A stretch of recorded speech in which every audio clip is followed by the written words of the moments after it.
I never knew when I might be taking my last ride. With so many ways to bust my butt flying research aircraft, I knew better than to think that any test flight was routine.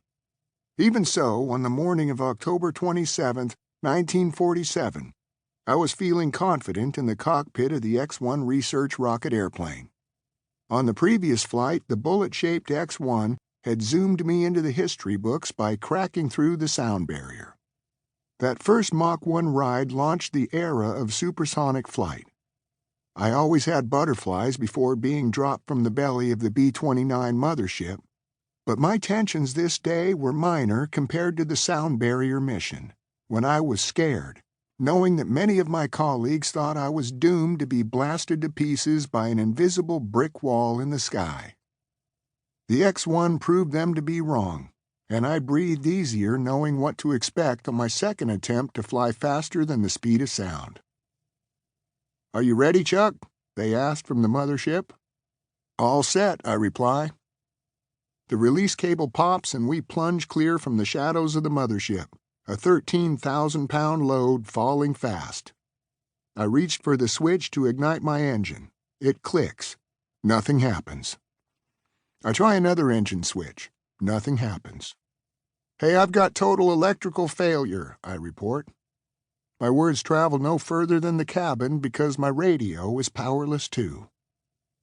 The ship is dead and I'm dropping like a bomb, loaded with 5,000 pounds of volatile fuel, certain to blow a giant crater into the desert floor 20,000 feet below. Without power, I can't ignite my engines or actuate the propellant valve to blow out my fuel. The X-1 can't land with fuel on board. Its landing gear would buckle under the weight, and we'd dig a trench into the lake bed and blow up. My mind races. I've got only a couple of seconds to find a way to save my airplane or risk a dangerous parachute jump.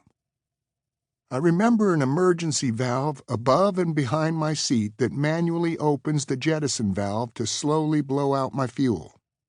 I have no idea how long it will take, and the force of gravity is relentless. I'm down to 5,000 feet and turn toward the lake bed. A chase plane is keeping up with me, but without radio contact, I have no way of knowing whether the pilot can see the escaping fuel vapor streaming from my engine, the sign that the emergency valve is working. The lake bed fills my windscreen and I reach for my landing gear release, but with no internal power, the only way to lower my gear is by gravity. All I can do is rock the ship and pray. My only chance is to come in fast and high over the lake bed, keeping the nose up and those wheels off the deck until the last possible moment. I need time, every precious second I can manage to squeeze out of a delayed landing to blow out that fuel. My fuel gauge is as dead as everything else, and I can only go by feel. We feel lighter by the second, but we're almost out of seconds. The ground is sweeping by as we glide in for a touchdown. My eyes are on the ship's raised nose. In a moment, we're going to stall. I can sense it. Inches from the lake bed, I feel the X-1 shudder slightly. We've slowed into a stall and the ship's nose lowers. Instinctively, I hunker down, bracing for the impact. If there's still fuel in those tanks, I'm finished. The wheels hit hard.